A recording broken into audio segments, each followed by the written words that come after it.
बिस्मिल्लाहिर्रहमानिर्रहीम। आज हम बना रहे हैं बकरे की सिरी पाए, जो बनते हैं बहुत शानदार और बहुत आसान रेसिपी है। तो बकरे के सिरी पाए में बहुत ज़्यादा स्मेल होती है, तो वो तरीका भी हम आपको बताएंगे किस तरीके से स्मेल ख़त्म की जाती है। जो तरीका है बहुत आसान स्मेल ख़त्म करने का। तो इस रेसिपी को आप ज़रूर ट्राई करिएगा, आपकी फैमिली में रेसिपी बहुत पसंद आएगी। तो इस रेसिपी को हम बनाना शुरू करते हैं। 4 अदद मैंने पाए लिए हैं बकरे के, एक सिरी है। तो इसको कुक करने से पहले हम क्या करेंगे, एक देगची में पाए डाल देंगे और उसमें बहुत सारा पानी डालेंगे, उसको एक बॉयल देंगे। जब इसमें एक बॉयल आ जाएगा और वो पानी हम फेंक देंगे, और फेंकने के बाद अब इन पायों को हम 2-3 मरतबा अच्छे से धो लेंगे, वॉश करेंगे। तो साफ़ सुथरा पाया तैयार है ये। अब हम इसमें कुछ स्पाइसी ऐड कर रहे हैं। सुरख मिर्च powder 1 table spoon, half table spoon Kashmiri मिर्च पाउडर, ये कलर के लिए डाल रहे हैं। तो आपके पास है तो डाल सकते, कलर अच्छा आएगा। हल्दी 1 टीस्पून ऐड करेंगे और दरदरा धनिया 1/2 टेबल स्पून। तो 1 किलो पाया है, 1 किलो के करीब। और गरम मसाला पाउडर 1 टेबल स्पून ऐड कर देंगे। नमक अपने टेस्ट के मुताबिक आप ऐड कर सकते हैं, मैंने 1 टेबल स्पून ऐड किया है।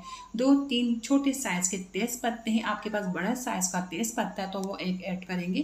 तेज़ पत्ते से बहुत अच्छा फ्लेवर बनेगा। पिसा हुआ अदरक डाल रही हूँ मैं 1 टेबल स्पून, और ये देसी लहसुन मैंने तकरीबन 10-15 कली ऐड किए, या 20 कली होगी देसी लहसुन की। एक छोटा सा टमाटर ऐड करेंगे, इससे ज़्यादा नहीं, दरमियाना टमाटर ही, तो बहुत ज़्यादा टमाटर नहीं होना चाहिए। और 1 किलो पाया है तो उसके हिसाब से मैंने 1.5 पाव प्याज ऐड किए। अब हम इसके अंदर पानी डाल देंगे।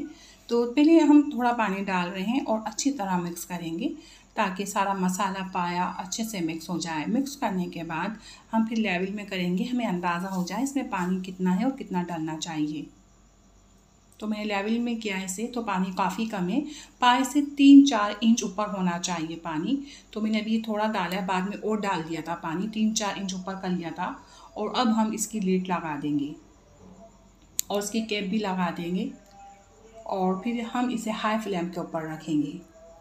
तो मैंने इसे हाई फ्लेम के ऊपर रख दिया था और इसमें एक सीटी आ गई थी, तो फिर मैंने लो से थोड़ी ऊपर आंच, लो टू मीडियम में मैंने इसे कुक किया था। 3.25 घंटे लगे थे इसको पकने में, और 3.25 घंटे बाद मैंने फ्लेम बंद कर दी थी और सारी इसमें से प्रेशर निकल गई। अब हम इसकी कैप हटाएंगे और लीड भी हटा देंगे, और फिर हम चूल्हा फिर से खोलेंगे, हाई फ्लेम कर देंगे, और अब हम इसके अंदर ऑयल डाल देंगे। तो मैं 250 ग्राम ऑयल का ऐड कर रही हूँ। तो इसमें सीरी डली हुई है, सीरी डलने की वजह से भुनाई अच्छे से नहीं होती, तो थोड़ा ऑयल ज़्यादा जाता है ताकि भुनाई अच्छे से हो जाए।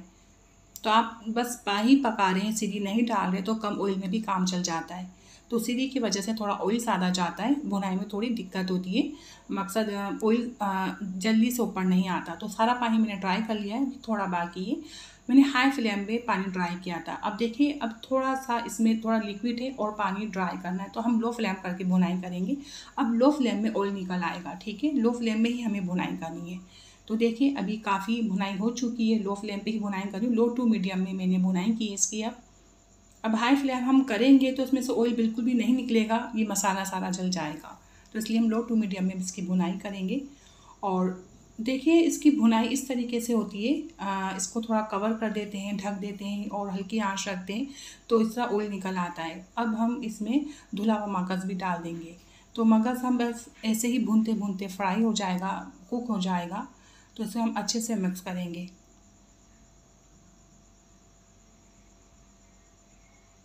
तो भुनाई थोड़ी कंप्लीट हो जाती है, फिर मगज़ डालते हैं, बस 5 मिनट भुनाई की और बाकी है। तो देखिए हल्की आंच में ही भुनाई हो रही है और ऑयल निकल आया है इसमें से काफ़ी, और बहुत अच्छी इसमें से खुशबू भी आ रही है। तो काफ़ी अच्छी भुनाई हो चुकी है, बस थोड़ी सी कसर बाकी है भी भुनाई की। और आप थोड़ी जल्दी भुनाई करना चाहते हैं तो फिर ऑयल ज़्यादा जाएगा इसके अंदर। तो हमने कम ऑयल में इसकी भुनाई की है, लो फ्लेम करके, ताकि कम ऑयल में अच्छा काम हो जाए। और हरा धनिया और हरी मिर्चें डाल देंगे। तो मैंने हरी मिर्चों के सीड हटा दिए थे ताकि स्पाइसी ना हो जाए, और अच्छे से मिक्स कर देंगे हरा धनिया और हरी मिर्चें डालने के बाद। और फिर हमने दोबारा से इसको कवर कर दिया लो फ्लेम में 5 मिनट के लिए। तो देखिए काफ़ी ऑयल निकल आया है और ये अच्छे से भून के तैयार है। अब हम इसमें शोरबा करेंगे। शोरबा आप अपनी मर्ज़ी के हिसाब से कर सकते हैं। आपको बहुत ज़्यादा पतला वाला शोरबा चाहिए तो आप ज़्यादा पानी डाल सकते हैं, और आपको थोड़ा कम शोरबा करना है तो कम पानी डालेंगे। तो मैंने अपने पसंद के मुताबिक इसमें शोरबा किया है। पहले मैंने थोड़ा पानी डाल के देखा है, चेक करा है इसमें पानी कैसा है। तो मुझे थोड़ा ये गाढ़ा लग रहा है, तो फिर मैंने थोड़ा पानी और डाला था, ये थोड़ा गाढ़ा हो रहा है। तो इकट्ठा एक साथ पानी नहीं डालते, पहले थोड़ा डाल के चेक कर लेते हैं। तो मैंने थोड़ा डाल के पहले चेक किया था शोरबा, अब थोड़ा सा पानी और डाल दिया। बस मेरी मर्ज़ी के हिसाब से इसमें शोरबा हो चुका है और अच्छे से मिक्स करेंगे और उसमें बॉयल आ जाएगा। जब में बॉयल आएगा तो फिर हम इसको लो फ्लेम कर देंगे। इसकी मैंने लो फ्लेम की थी 5 मिनट के लिए, कवर लगा दिया था बॉयल आने के बाद। और ये हमारा लजीज पाया बन के तैयार है, आप भी देख सकते हैं। तो मैं उम्मीद करती हूँ आपको मेरी रेसिपी पसंद आई है, और पसंद है तो लाइक कीजिए, शेयर कीजिए और अपना बहुत ज़्यादा ख्याल रखें। अपनी दुआ में मुझे याद रखें और इंशाल्लाह फिर हम हाजिर होंगे अच्छी वीडियो के साथ। मैं आपसे ज़्यादा चाहती हूँ। अल्लाह हाफिज़।